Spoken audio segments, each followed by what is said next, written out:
Assalamu alaikum. Today's episode, this is Ramadan Reflection, I think number 6. This is going to be a 30-part series. So this is Reflection 6 out of 30. For those of you that don't know, this project is sponsored by Human Appeal. If you want to click the link in my bio below, in the description below, you'll see that we are raising money for the people in Syria, Afghanistan, Somalia and Yemen. I think so far, alhamdulillah, we've hit a massive milestone. By the time this is released, we've reached £10,000 again in donations. Wallahi, I'm so proud of all of you. I didn't think we would hit it so fast, but yeah, we're going to keep pushing it. I think we might even be changing the fundraiser for the last 10 nights for the situation that's happening in Palestine, so I think we're going to change it for that. But again, nevertheless, that link is in the description below, or you can go over to my Instagram and you'll see the fundraiser in my bio. But anyway, I digress. Let us proceed forward.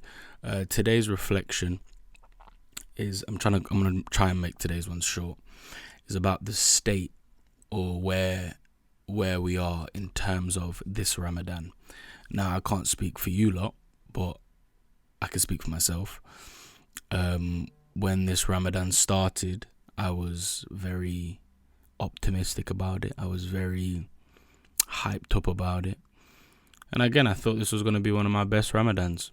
I was wrong. I was wrong indeed. Yeah, basically, like, I don't know, the past few days, past few nights, I've just not really been feeling it.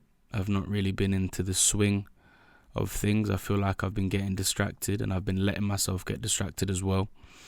And then I was going on this kind of tangent in my mind of like, oh, Ramadan, it's not the same vibe anymore that it used to.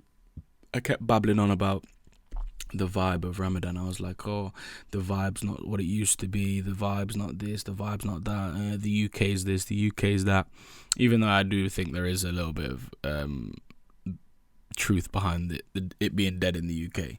I think I did Ramadan in Morocco not too long ago, and I've also done a Ramadan in Senegal, and they were just so lit. Not lit in the lit sense, but like lit in the spiritually lit sense. Spiritually lit, they were very lit.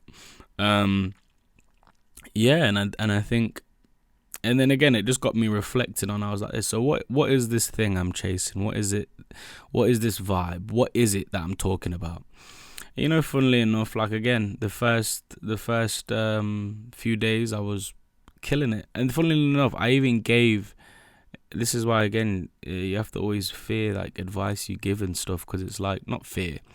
But it's like I'm telling people this, and these are my reflections, then I fall straight back into it. But again, this is why I made this podcast. Again, it's not about me giving advice and stuff. It's kind of like me advising myself, and if you can take advice from that, then alhamdulillah, it's good for that. But yeah, no, like I was just there, and yeah, I realized maybe I bit too much. What's the saying? Maybe I bit off more than I could chew. I remember I was trying to learn Quran. I still am trying to do that, the Arabic thing on the course. But again, I slowed down with that. I stopped doing it every day. I started doing it once every 3 days. And yeah, and because of that, I had this weird. I think because that started to slip. Then I was doing my prayers late. You know, you just combine them all at the end of the day.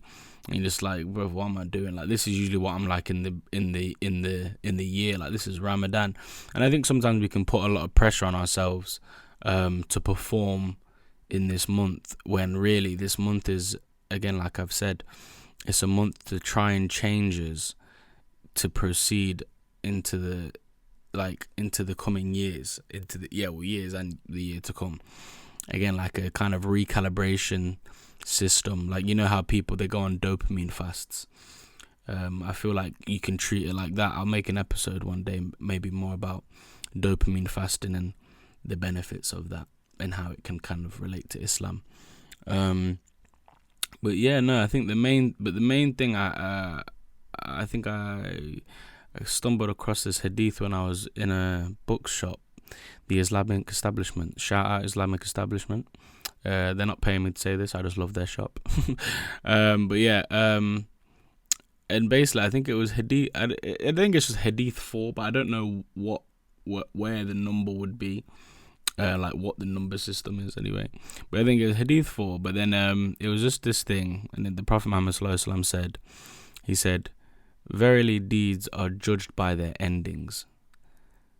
And again, it just took me out, because I was like, I know we're in a situation where Ramadan might not feel like it's hitting the first, again, 17, 18, 20 days. Maybe we flopped horribly, but it's like, but we have these last 10 nights. We could change all of that in these last 10 nights. There's nowhere where it says, oh, again, the whole 30 has to be good. Again, verily deeds are judged by their endings. In this last part of Ramadan, we can really like turn it up. Again, don't kill yourself and do too much, but I mean, like, we can turn. This could go from one of our worst Ramadans to one of our best Ramadans. And for me, that's how I feel. I feel like this has been one of my worst Ramadans. But these last 10 nights, I'm going to really try and focus and really give myself to Ramadan. I think that's also a thing as well. People talk about the vibe of Ramadan and blah, blah, but then you have to ask yourself, how much have you given to Allah? Have you stopped doing these certain sins that you've been doing? Have you, again, this is reflecting on me, because I'm saying I haven't. Have I stopped doing certain sins I've been doing? No. Have I tried to learn a bit more Quran? A little bit, but not as much as I could. My prayers, again, not on time. But it's like, again, Prophet Muhammad sallallahu alaihi wasallam says, verily deeds are judged by their endings. So let's use, off the words of the Prophet Muhammad sallallahu alaihi wasallam, let's use these last 10 nights, or last 11 or 12, I'm not sure what we're in. Let's use these last 10 nights to really double down and make the best of this Ramadan. There's still time. Don't think that because you've had a bad start, because you've had a bad life, that this is how your story ends. At any given moment, at any given second, Allah can flip the script, and we can change our lives. At any moment, every single moment is a brand new moment, and we can change the narrative at any point. Stop running this old narrative you've been running in your life. Oh, I'm lazy, I'm this, I'm that. No. Again, everything starts with the thoughts and in your mind. Again, we ask Allah to help us and bless us in our transformation, but you can change for the better. Verily, deeds are judged by their endings. I don't know why I keep on almost repeating it to myself, because of how impactful it's been to me these past 2 days. Again, I've had like a really bad 2 days, to be honest. Again, externally, everything fine, but it's more of an internal thing. But yeah, verily deeds are judged by their endings. SubhanAllah. I mean, and I feel like it's who it's coming from as well. Bill could have said it, John could have said it. It might not have hit as much. Yeah, Barry, like, good deeds, yeah, are based on their ending. It wouldn't have hit, it wouldn't have slapped the same. But I think it's because I know it, like, again, the Prophet Muhammad sallallahu alaihi wasallam saying this. Maybe I need to read it in the context of what it was said. But again, for this context now of just how it kind of hit me in my life, I feel like Allah intended it to do that.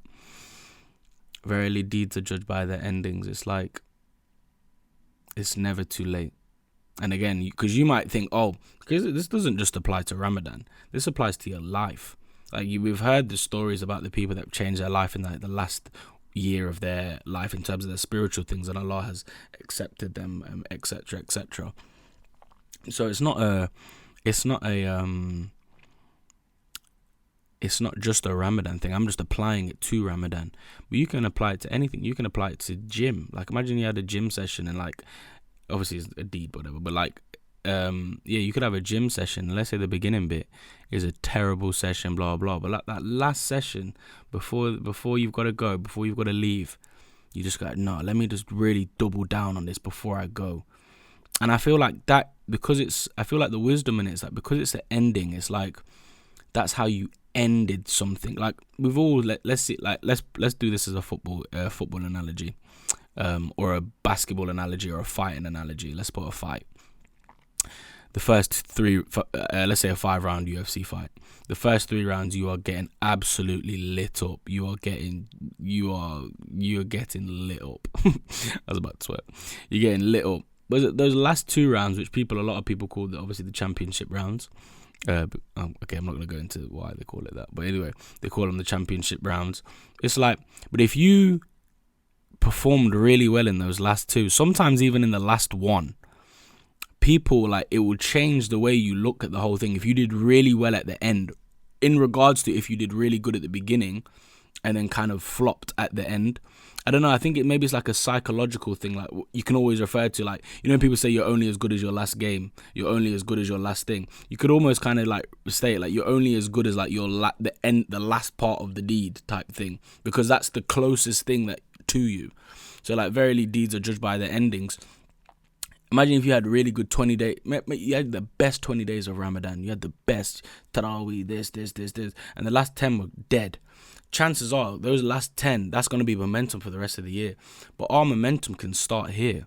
These last 10 nights, we can double down right here and then boom, just take off into the rest of the year. But again, and using these last 10 nights as the foundation and as the catalyst to transform the rest of our lives, using these last 10 nights to really double down on the people we want to become, on the person we want to become, on all the bad things and negative traits we want to get rid of, and all the new things we want to implement into our lives.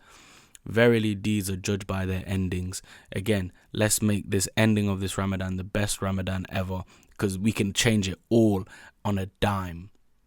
At any moment we can change it. This is the message I just want to keep on burying into my own head and anyone else that needs it. But yeah, again, so that was today's reflection. Again, go in the description below. Fundraising, £70 feeds the family for the entire month of Ramadan. We might be changing it for these last 10 nights, again, to help the people out in Palestine, because again, they need it as well.